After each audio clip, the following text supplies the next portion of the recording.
कोकणातील प्रत्येक अपडेट जाणून घेण्यासाठी आजच माझे कोकणच्या सोशल मीडिया प्लॅटफॉर्मला लाईक, फॉलो आणि सबस्क्राइब करा। नमस्कार, मी सागर कदम, तुम्ही पाहत आहात माझे कोकण। बातमीपत्राला सुरुवात करण्याआधी पाहूयात बातमीपत्रातील काही महत्त्वाच्या हेडलाईन्स। राज ठाकरेंच्या आदेशाची रत्नागिरीत अंमलबजावणी, मराठी भाषेच्या वापराबाबत प्रमुख बँकांना निवेदन, मराठी शिकण्यासाठी मनसेतर्फे देण्यात आली 12 खडी।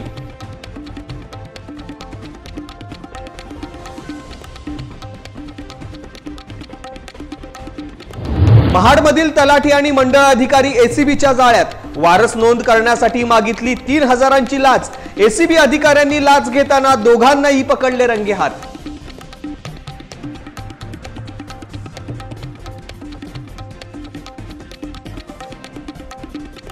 रायगड जिल्ह्यात मुसळधार पावसाची हजेरी, जिल्ह्यातील विविध भागात बरसल्या पावसाच्या सरी, आंबा काजूच्या हंगामात शेतकऱ्यांवरती आसमानी संकट।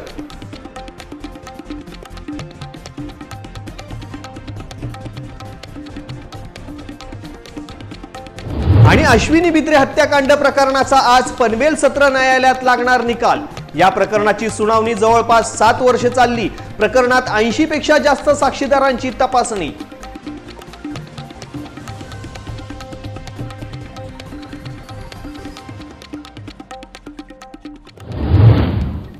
आता पाहूयात सविस्तर वृत्त। रत्नागिरीतील प्रमुख बँकांना मनसे अध्यक्ष राज ठाकरेंच्या आदेशाने व मनसे रत्नागिरी तालुका अध्यक्ष रुपेश जाधव यांच्या नेतृत्वाखाली येथील प्रमुख बँकांतील दैनंदिन कामकाज हे मराठी भाषेतच झाले पाहिजे हे ठणकावून सांगून सदर बँकांच्या व्यवस्थापकांना निवेदन देण्यात आले।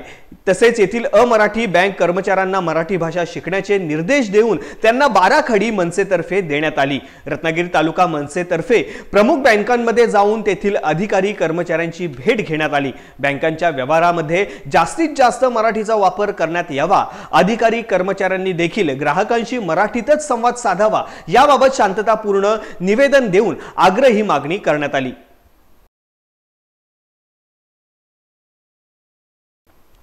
महाडमध्ये लाचलुचपत विभागाने कारवाई करत महसूल विभागाचा मंडळ अधिकारी आणि गाव तलाठी यांना रंगेहात पकडले आहे। सातबाऱ्यावरती नाव चढवण्यासाठी 3000 रुपयांची लाच मागितली होती, ती स्वीकारताना लाचलुचपत प्रतिबंधक विभाग रायगड यांनी कारवाई करीत रंगेहात पकडले आहे। तलाठी सूरज पुरोहित आणि मंडळ अधिकारी भगवान मोरे अशी लाच घेताना पकडलेल्या आरोपींची नावे असून महाड तालुक्यातील वरंडोली गावातील खरेदी खत झालेल्या जागेच्या 712 उतार्यावरती नाव नोंद करण्यासाठी ही लाच मागितली होती। लाचलुचपत प्रतिबंधक विभागाच्या अधिकाऱ्याने सापळा रचून ही कारवाई केली आहे। त्यांच्यावरती भ्रष्टाचार प्रतिबंधक कायदा अंतर्गत गुन्हा दाखल करण्यात आला आहे।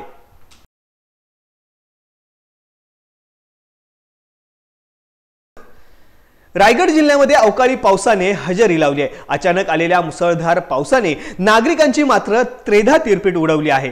पेण, सुधागड, नागोटणे, रोहा, खालापूर, कर्जत, पनवेल, महाड सह जिल्ह्यातील विविध भागांमध्ये पावसाच्या सरी बरसल्या आहेत। ऐन आंबा काजू पिकांच्या हंगामात शेतकऱ्यांवरती आसमानी संकट कोसळले आहे। या अवकाळी पडलेल्या पावसामुळे वीट भट्ट्यांचे देखील मोठ्या प्रमाणात नुकसान झाले आहे। अचानक आलेल्या वादळी वाऱ्यासह पावसाने नागरिकांची तारांबळ उडाली।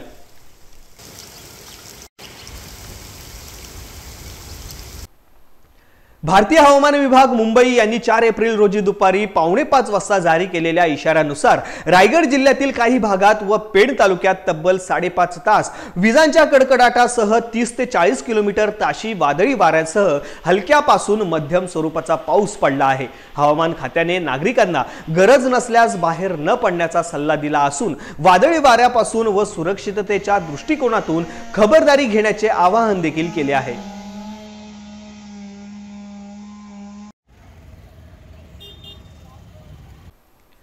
सहाय्यक पोलीस निरीक्षक अश्विनी बिद्रे यांच्या हत्याकांड प्रकरणाचा निकाल आज 5 एप्रिल 2025 रोजी पनवेल सत्र न्यायालयात लागणार आहे। मुख्य आरोपी बडतर्फ वरिष्ठ पोलीस निरीक्षक अभय कुरुंदकर याने अश्विनी याची मीरा रोड येथील फ्लॅटमध्ये हत्या करून मृतदेहाची विल्हेवाट लावल्याचा आरोप आहे। या प्रकरणात 80 पेक्षा जास्त साक्षीदारांची तपासणी झाली असून सुनावणी जवळपास 7 वर्षे चालली आहे। या प्रकरणाचा निकाल आज 5 एप्रिल रोजी पनवेल सत्र न्यायालयात लागणार आहे। रत्नागिरीतील भाट्टे येथील रत्नसागर बीच रिसॉर्टचा अधिकृत ताबा घेतल्याप्रकरणी रत्नागिरी जिल्हा न्यायालयाने जप्तीचे आदेश दिले होते। रत्नसागर रिसॉर्टचा MTDCशी असलेला करार संपण्याआधीच जिल्हाधिकारी कार्यालयाकडून जागेचा ताबा घेतल्याने रत्नसागर रिसॉर्ट मालकाचा न्यायालयीन लढा सुरू होता। रिसॉर्टच्या नुकसान भरपाईपोटी जिल्हाधिकारी कार्यालयातील जंगम मालमत्ता अथवा कार्यालयीन सामान जप्त करण्याचे आदेश न्यायालयाने दिले होते। बेलिफच्या माध्यमातून जिल्हाधिकारी कार्यालयातील जप्तीची कारवाई संदर्भातले न्यायालयाचे आदेश दिले। या जप्तीच्या कारवाईला स्थगितीसाठी रत्नागिरीच्या जिल्हा न्यायालयात दाद मागण्यात आली होती। जिल्हाधिकारी कार्यालयावरील जप्ती 16 एप्रिल पर्यंत स्थगित ठेवण्याचे न्यायालयाने आदेश दिले आहेत।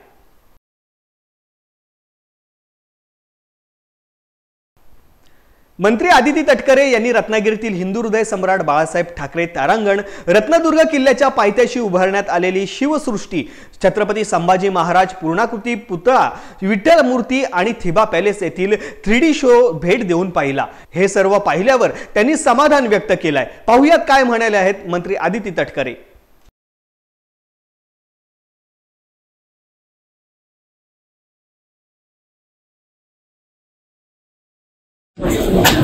मान्यवर यांनी इथे या सर्व तारांगण असेल, प्लॅनेटोरियम असेल, त्या उद्यान असेल, छत्रपती शिवाजी महाराजांची शिवसृष्टी असेल, छत्रपती संभाजी महाराजांची स्मारक आणि उद्यान असेल याला भेट दिली। आणि उदय सामंत साहेबांनी गेल्या या 3-4 वर्षामध्ये या कालावधीमध्ये ही जी काही फिल्मी स्थळं आणि वेगवेगळे म्हणजे तसं पाहायला गेलं तर प्लॅनेटोरियम मला वाटते कोकणामधलं पहिलंच 3D असं प्लॅनेटोरियम बरोबर छत्रपती शिवाजी महाराजांची, छत्रपती संभाजी महाराजांची यांनी एक शिवसृष्टी असेल आणि त्यांच्या एकंदरीत कारकिर्दीचा एक मागोवा घेणारे गिरी स्मारक या निमित्ताने त्यांनी उभारलेलं आहे। ते पाहण्याच्या दृष्टिकोनातून आज ते येण्याची मला संधी आणि मी त्यांचं आपल्या सगळ्यांच्या माध्यमातून सुद्धा अभिनंदन करते। मी सुद्धा अनेक वेळेला एक लोकप्रतिनिधी म्हणून काम करत असताना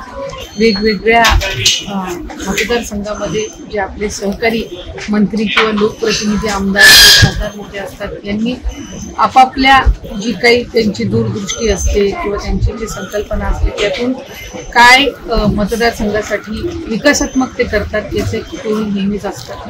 आणि दादांकडून आणि तटकरे साहेबांकडून काही दिवसांपूर्वी झालेल्या कार्यक्रमानंतर जी प्रशंसा ऐकली, मी सामंत साहेबांना विनंती केली की मलाही त्या ठिकाणी ते पाहायचं आहे, कारण मी सुद्धा श्रीवर्धनमध्ये आमचं श्रीवर्धनच्या बीचचं शिशुभीकरण असेल, आमचं एक कासव संवर्धनाचं एक तिथं टर्टल बेस्ड म्युझियमचं काम सुरू आहे, सुपारी संशोधन केंद्राचं काम सुरू आहे, हरिहरेश्वरचा आम्ही एक नव्याने आराखडा तयार करत आहोत आणि शिवसृष्टी छत्रपती शिवाजी महाराजांची माझ्या मतदारसंघातल्या 5 तालुक्यांमध्ये त्याचं काम हे प्रगतीपथावर आहे। आणि मग त्या दृष्टिकोनातून वेगवेगळ्या ज्या संकल्पना असतात ज्या जिथं साकारल्या गेलेल्या असतात त्याचं सुद्धा साधारणपणे आपण बघावं, त्यातूनही काही प्रेरणा घ्यावी, आणखीन काय आपल्याला त्याच्यामध्ये करता येईल आणि त्या दृष्टिकोनातून आज इथे येण्याची संधी आहे। मी रत्नागिरीचे मुख्याधिकारी असतील, पर्यटन विभागाचे असतील अधिकारी, MIDCचे असतील, सार्वजनिक बांधकामचे असतील,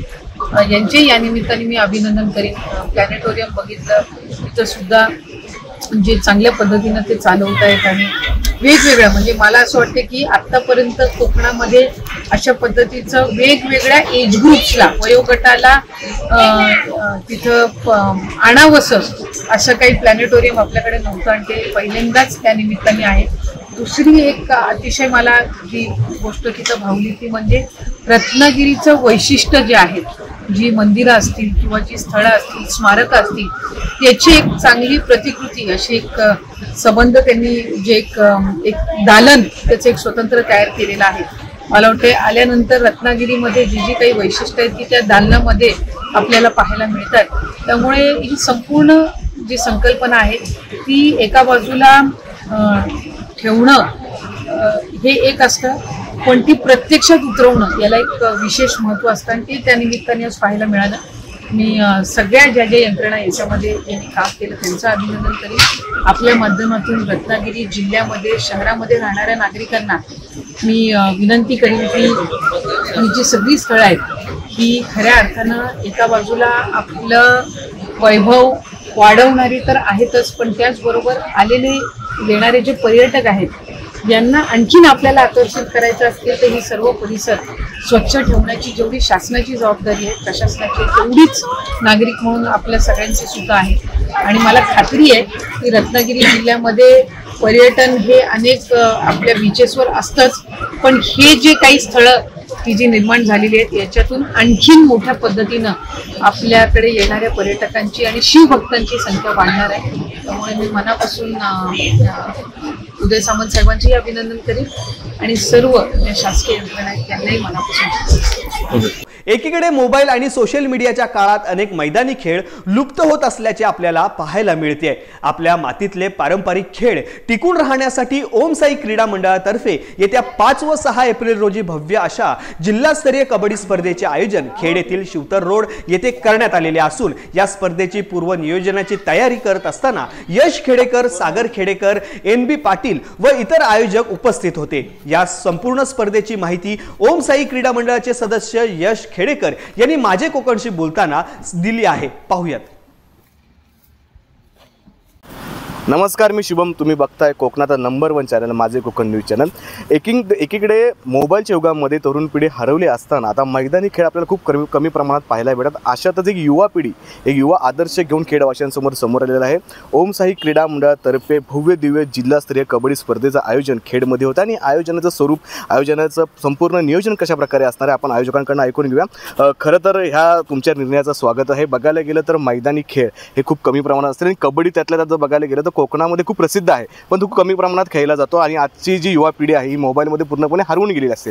मोबाईलमधले गेम असतील किंवा मोबाईलमध्ये रील्स बघणे असतील, याच्यामुळे जे मैदानी खेळ आहे त्याच्याकडे युवा पिढीचे असतील हे दुर्लक्ष कमी होते. आणि अशातच तुम्ही युवा मूल एक पुढाकार घेऊन जिल्हास्तरीय सर्वात मोठी स्पर्धा या ठिकाणी भरवत आहे. स्पर्धेचं आयोजन कशा प्रकारे असणार आहे, या स्पर्धेचं नियोजन कशा प्रकारे असणार आहे आणि ही संकल्पना कशा प्रकारे सुचली, काय सांगशील याची पहिली प्रतिक्रिया?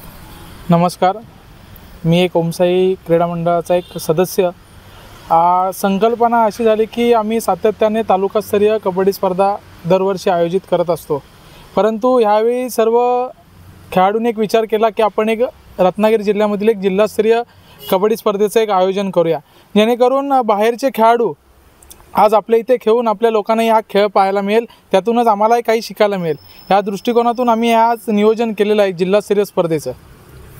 या स्पर्धेसाठी एकूण निमंत्रित संघ असणार आहेत. कोणते नामांकित निमंत्रित संघ या स्पर्धेला निमंत्रित असणार आहेत? नक्कीच खेडमधील जय गणेश खेडसारखा एक नामांकित संघ आहे, तसेच काळकाई कला क्रीडा केंद्र भरणे आहे, तसेच दापोलीतील गजानन संघर्ष केळशी असेल, अमर भारत टाळसुरे असेल, परत चिपळूणमधून आपण संघ घेतलेले आहेत, महाकाली कुंभारले असेल, नुविंद विजय चिपळूण असेल, संघर्ष चिपळूण आहे, गुरुकुलसारखे अनेक मोठे आपण संघ या स्पर्धेसाठी निमंत्रित केलेले आहेत.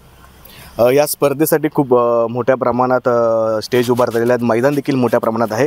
या स्पर्धेत तारीख कशा प्रकारे असणार आहे, या स्पर्धेचं स्वरूप कशा प्रकारे असणार आहे, या स्पर्धेसाठी जसं की आपण मगाशी बोलत की महिलांसाठी एक वेगळा बसण्यासाठी वर्ग असणार आहे, कशा प्रकारे आयोजन असणार आहे? निश्चितच आपल्या खेडमध्ये कबड्डीसाठी एक भरपूर मोठं असं व्यासपीठ लागतं आणि खूप अनेक कबड्डी प्रेमी आहेत, त्याच्यामुळे आपण एक 2000 पब्लिक बसू शकतो, म्हणजे कबड्डी प्रेमी बसू शकतात, त्यांचं नियोजन केलेलं आहे. तसेच महिलाही वर्ग आपल्या इथे कबड्डी पाहण्यासाठी एक उत्सुकतेने येतात, परंतु त्यांची बसण्याची व्यवस्था नसते, ते दुर्लक्ष असतं. त्याच्यामुळे आम्ही एक वेगळा निर्णय घेतलेला की त्यांच्यासाठी एक वेगळी गॅलरी उपस्थित केली आहे, जेणेकरून आपली महिला ताई आयकॉन असेल आई त्या तिथे जाऊन व्यवस्थित बसून आपल्या स्पर्धेचा आनंद पाहतील. ही स्पर्धा कशी आणि किती दिवसांमध्ये पार पडणार? नक्की ही स्पर्धा एक 5 व 6 रोजी सायंकाळी 8 वाजता सुरुवात होईल आणि 8च्या नंतर हे सामने सुरू राहतील. दुसऱ्या दिवशी सेमीफायनल आणि फायनल, म्हणजे 2 दिवसामध्ये स्पर्धा आपण संपूर्ण पार पाडणार आहोत. या भव्य दिव्य जिल्हास्तरीय स्पर्धेचं बक्षीचं स्वरूप कशा प्रकारे असणार आहे, बक्षीस वितरण कशा प्रकारे असणार आहे? नक्कीच आपण पहिलं बक्षीस 22,222 ठेवलेलं आहे, द्वितीय पारितोषिक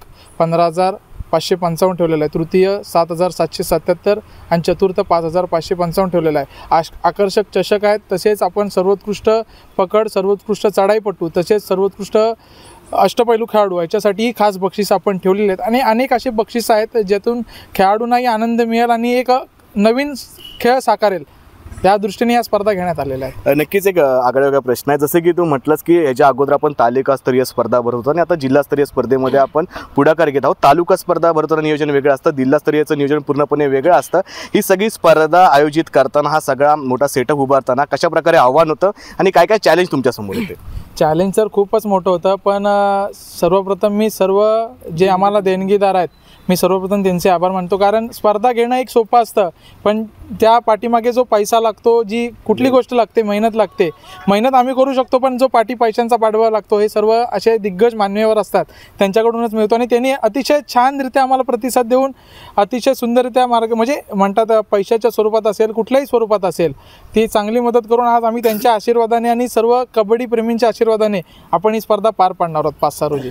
ह्या स्पर्धेचं सर्व आयोजन नियोजन सगळ्या प्रकारे सांगितलं ते खेडवासियांना कशा प्रकारे आव्हान करशील स्पर्धेवर? नक्कीच मी सर्व खेडवासी तसेच म्हणायला गेला तर रत्नागिरी जिल्ह्यातील सर्व मी नागरिकांना आवाहन करतो की ह्या स्पर्धा ह्या तुमच्या आहेत, ह्या वैयक्तिक आमच्या नाही आहेत, ह्या तुमच्यासाठी आपण एक आनंद मिळावा यासाठी आपण ह्या स्पर्धा आयोजित केलेला आहे. मी सर्वांना आवाहन करतो की 5 व 6 रोजी होणाऱ्या जिल्हास्तरीय कबड्डी स्पर्धेसाठी आपण असंख्य संख्येने उपस्थित राहाल व या कार्यक्रमाची चांगली शोभा वाढवाल अशी मी एक आशा बाळगतो. नक्कीच एक युवा वर्ग आहे ओमसाई क्रीडा मंडळ. बघायला गेलं कशा प्रकारे या स्पर्धेचं नियोजन आहे, खूप चांगल्या प्रकारे स्पर्धेसाठी स्टेज उपलब्ध करून दिलेला आहे. पूर्ण मातीचं मैदान आहे, जो महत्त्वाचा विषय आहे की मातीच्या मैदानावरती हा खेळ साकारण्यात येणार आहे. मातीचा मैदान या ठिकाणी आखण्यात आलेला आहे.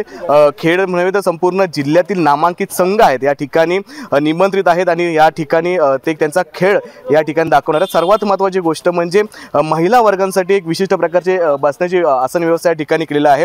ओमसाई क्रीडा मंडळातर्फे अतिशय उत्तम असं नियोजन या ठिकाणी केलेलं आहे आणि यांचं ह्या जो निर्णयाचं स्वागत आहे संपूर्ण खेडमध्ये लोक घेत आहेत. आणि सर्वात महत्त्वाचं म्हणजे एकीकडे मोबाईलच्या काळामध्ये मैदानी खेळ घेणे हा नवा आदर्श ओमसाई क्रीडा मंडळाने एक नवा लोकांसमोर ठेवलेला आहे. कॅमेरामन संकेतसह मी शुभम, माझे कोकण, खेड. यासह बातमीपत्रामध्ये वेळ झाली आता इथेच थांबण्याची. कोकणात घडणाऱ्या घडामोडींची इत्यंभूत माहिती मिळवण्यासाठी आणि अपडेट जाणून घेण्यासाठी तुम्ही पाहत राहा फक्त माझे कोकण.